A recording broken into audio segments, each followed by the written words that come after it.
Good morning. I'm going to go out in my backyard to my spruce tree, which I just found out recently is a Norway spruce and not a blue spruce. But I'm going to make some tea. It's a beautiful morning. Scissors. Don't need much. Look how green and healthy. There it goes.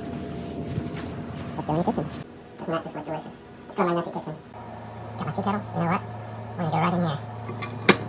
Get some water. So actually, rinse those off. Got rid of the woody stem and put it into the pot here. So let's put it on boil. I'm gonna use my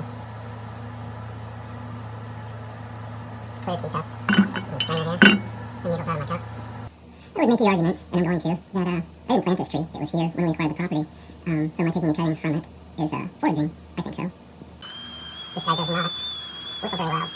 But it's at the boiling point. We're going to turn it off. Let it steep for 5 minutes. And we are ready to pour. As you can see, it's got a nice yellow, lightly yellow coloring to it. I would say the top note is definitely lemon. So probably limonene, is that it? Limonene? And pinene, it's pine, you can definitely smell that, but that's more of a deeper note, base note probably, which, so actually, it's surprised to unfilter this through an unbleached coffee filter back into the cup, because there were some free-floating particles in it, and not a big deal, but for the clarity, I'm going to move this around here. Still smells nice in the cup. Wow. That is very piney, very nice, very natural. An excellent cup of tea.